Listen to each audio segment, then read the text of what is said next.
সেই সমস্ত পিতাদের কথা বলতে, সেই সমস্ত বোনদের কথা বলতে, সেই সমস্ত শিশুদের কথা বলতে, সেই সমস্ত ভাই বোনদের কথা বলতে। গত 15.5 বছর যাদের চোখের কোনায় আমি পানি দেখি নাই, আমি রক্ত দেখেছি। কেউ বুকের সন্তান হারিয়েছেন, কেউ প্রিয়তমা স্ত্রীকে হারিয়েছেন, কেউ প্রিয়তম স্বামীকে হারিয়েছেন, কেউ তার ভাইকে হারিয়েছেন, অবশ শিশুরা হারিয়েছে তাদের পিতাকে।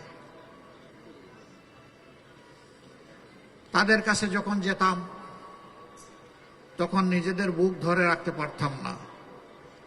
আজ যার পক্ষে এখানে কথা বলতে দাঁড়িয়েছি, আমি বিশ্বাস করি তার স্নেহী মা এখানে উপস্থিত আছেন। মাঝে মাঝে তাদের খোঁজ নেওয়ার জন্য ফোন করতাম। ধরা গলায় জিজ্ঞেস করতেন, আমার আরমানের কোনো খবর আছে? সে কি বেঁচে আছে? কোনো সময় খবর থাকলে বলতাম যে এতদিন আগে 2-1 মানুষের মুখে শুনেছি তারা দেখেছে সে বেঁচে আছে। কিন্তু শেষের 2.5 বছর বলতাম যে এই 2.5 বছর ধরে আমাদের কাছে কোনো খবর নাই। আলিমুল গায়েব আল্লাহ তাআলার কাছে আছে, সামিউন বাসির আল্লাহ তাআলার কাছে আছে। জিজ্ঞেস করতাম শিশু 2জন কেমন আছে? এত সময় যা বলতেন, এখন কেঁদে দিতেন।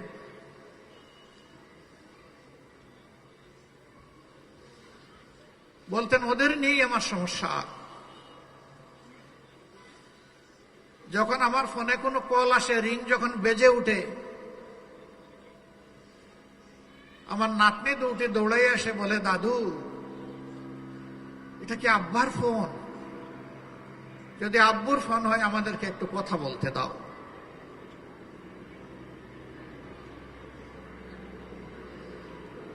বলতেন এই অবুঝ 2 শিশুকে তখন আর সান্ত্বনা দেওয়ার কোনো ভাষা খুঁজে পেতাম না। নীরবে চোখের পানি ফেলে ফেলে শুধু ওদেরকে চুমু দিতাম, আদর দিতাম। কথা বলতে পারতাম না, মাথায় হাত বুলিয়ে দিতাম। তিনি একজন শহীদের স্ত্রী, সন্তান জীবনে বেঁচে আছে কিনা জানেন না। তার যুবতী স্ত্রী আর অবুঝ বাচ্চাদের কাছে মায়ের কোনো জবাব নেই।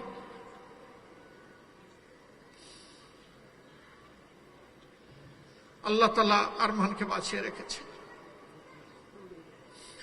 রাখে আল্লাহ মা রেখে।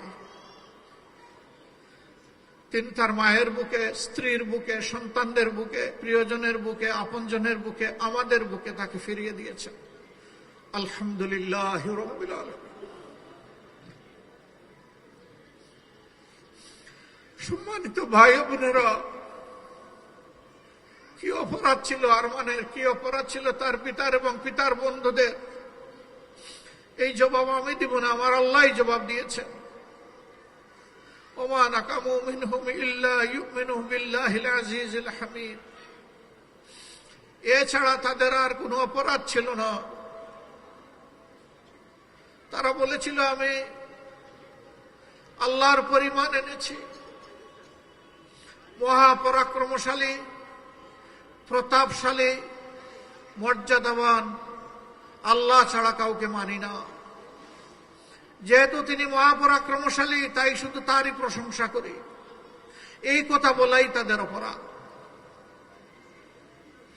এই জন্য আমাদের মুখ থেকে 11 জন শীর্ষ দায়িত্বশীল নেতাকে ছিনিয়ে নেওয়া হয়েছে, ফাঁসির কাস্টে তাদেরকে ঠেলে দেওয়া হয়েছে। তারা কাঁদেননি, তারা জান্নাতি হাসি ঠুটে নিয়ে ফাঁসির তক্তার উপর দাঁড়িয়েছিলেন। কারণ তারা জানতেন তাদেরকে অন্যায় অপবাদ দিয়ে, মিথ্যা অপবাদ দিয়ে বিচারের নামে চরম অবিচার করে খুন করা হচ্ছে। তারা জানতেন এর বিনিময়ে আল্লাহর জান্নাত। তারা জানতেন এর কারণে আল্লাহর কাছে তারা শহীদ হিসেবে গণ্য হবেন। আরমান যেমন ইউনিক, তার পিতাও তেমন ইউনিক।